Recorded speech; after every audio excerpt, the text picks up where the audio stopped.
formerly David, now General Lord Richards, former Chief of the Defence Staff, Chief of Staff of NATO's Allied Rapid Reaction Corps at the time of 9/11.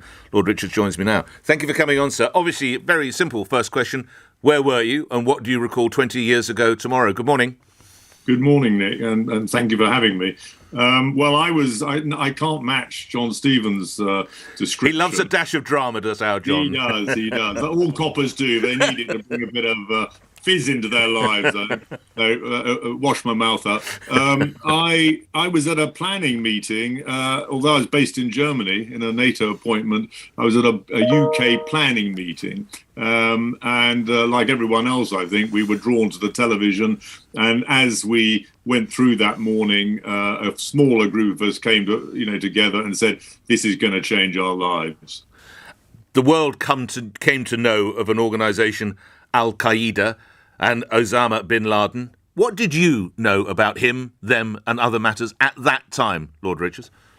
Well, we knew a bit because, of course, they'd been active, and this is one of the peculiarities, really. Why didn't our political leaders respond more quickly and take this into account? But they'd been responsible for a number of atrocities in the late 90s, in Kenya and in Aden.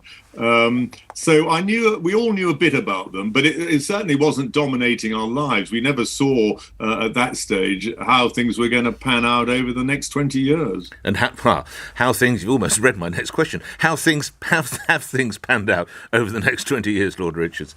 Well, like many soldiers, it's dominated my professional life, and actually ever since in many respects, because of course, once you've served in Afghanistan, you feel very committed to it and to the people and to what we were trying to achieve. And I suppose as I look back on it now, it is ironic that President Biden evacuated American and other forces with the purpose of sort of timing it with the 20th anniversary of 9/11. And yet, as a result of that decision, we are pitched back into an era that could be even worse than the 90s and 2000 that led to 9/11. What are your fears in Afghanistan, then? Well, I fear that the Taliban and some extreme jihadist groups are, whatever they like to say, in each other's pocket. And scores will be settled, have to be settled, debts will have to be repaid.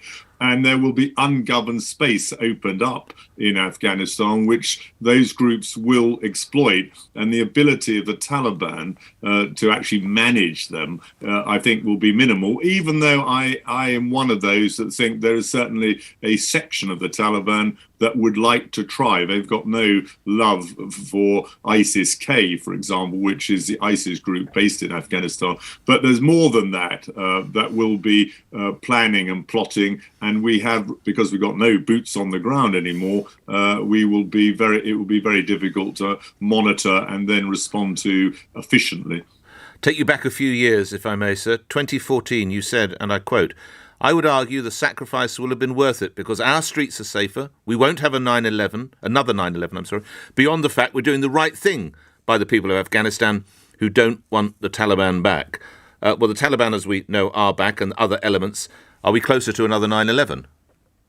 I think we are. I, like many retired generals, give talks to various learned groups. And when I turn to terrorism, I often have had to say, how short our memories are.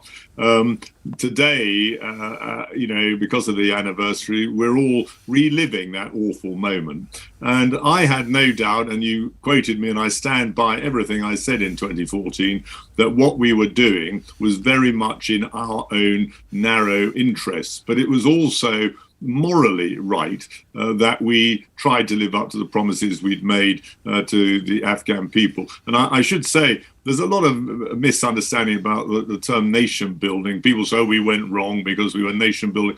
But you can't just bomb the hell out of people and expect them to support you. We needed a majority of Afghans to align with us in our own interests, and we had to be seen to be doing good. And we did do a lot of good. So in many respects, I'd argue, and I know other people much more learned than me would argue, that actually we didn't do enough nation building, and in particular a focus on governance. But that's how I see it. And I think what has happened is both morally and strategically pretty illiterate, if I may say.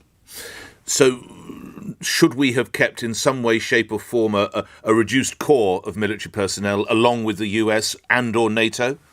Well, that's what the plan was, and it was fine until President Trump decided, for whatever reason, that he wanted to get out, and set the process in train that has led to it.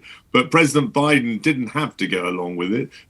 He could have cancelled it. There was no, as I understand it, great political pressure in the US nor in this country. We, even after it all happened, although lots of people were saying they didn't like it at the time, I don't remember our leaders complaining about it. And I think if all of NATO had got together and said to President Biden, this is wrong, we don't think you should do it, and certainly not in the way you are intending, then I don't think President Biden could have done it, because it would have been a major break within NATO's ranks. As it was, they discussed it at the G7, I accept that, but I don't think it was done with the sort of seriousness and intensity that the situation demanded. So who bears the greater blame, would you say, Lord Richards, or are they equally culpable?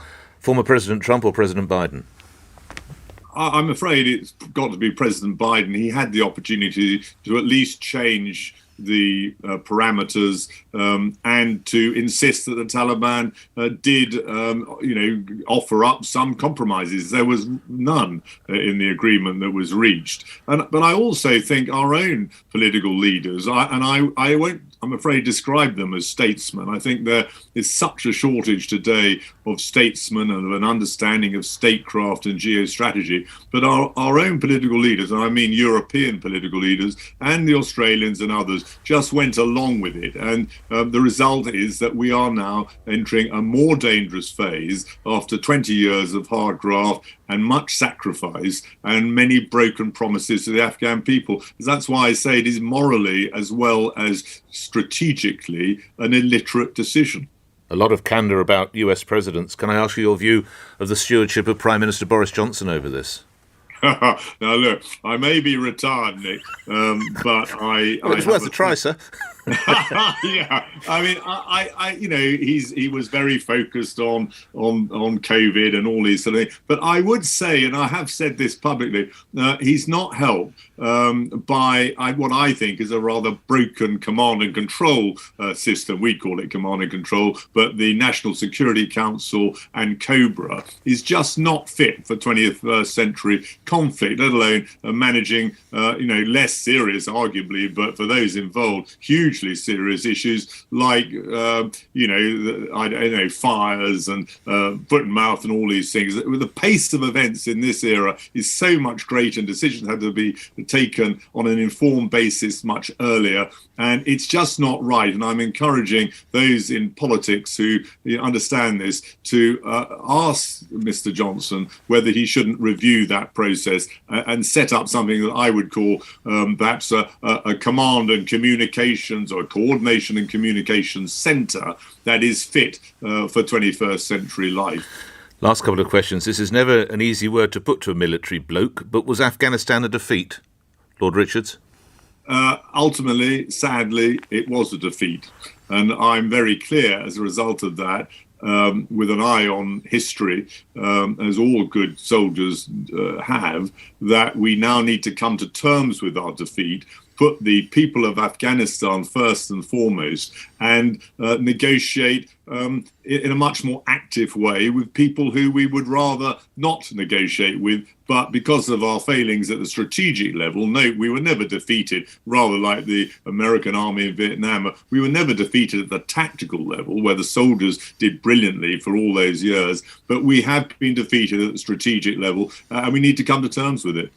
So the price that was paid in personnel, in treasure, as it's called, and of course those still suffering the physical and emotional aftermath, General, was it the price worth paying? I think we must look back on it and say yes, because for 20 years, those people who chose to take us up on the offer flourished in Afghanistan. I'm thinking of women, children, the health system, the economy grew. There was a buzz about it every time I went there. Yes, there was failures of governance. There's no doubt about that. But it was worth it for 20 years, and it was most of all worth it because we were safer as a result of what we were doing. We've now been pitched back into a dark period, which we somehow got to manage. And the only real answer to your question will be understood, I think, in maybe 3 to 5 years, when we see whether or not there has been a genuine turnaround in the Taliban and that we can do business with them. And that as a result of that, the long-term solution is better than we today fear. I'm putting it in my diary already to talk to you in 3 to 5 years' time. Before I let you go, I'm intrigued. I've been looking over your shoulder at a picture in your study. Is that the Yalta Conference on a photograph behind you? Who are those dignitaries around there? Is it the Politburo, General? Who am I looking at? All right, you got your fun with someone else. Well, actually, that is that picture is of the US-UK combined chiefs of staff in 1944. That's General Marshall, Alan Brooks there. And I was very keen when I was CDS to have a similar meeting. And that's us. I've got it. In 2012. So it is actually quite historical. So we repeated and had such close relationships with our American counterparts. A fitting way to end this interview about events in Manhattan, of course, 20 years on, and elsewhere in the United States. Thank you so much for your time.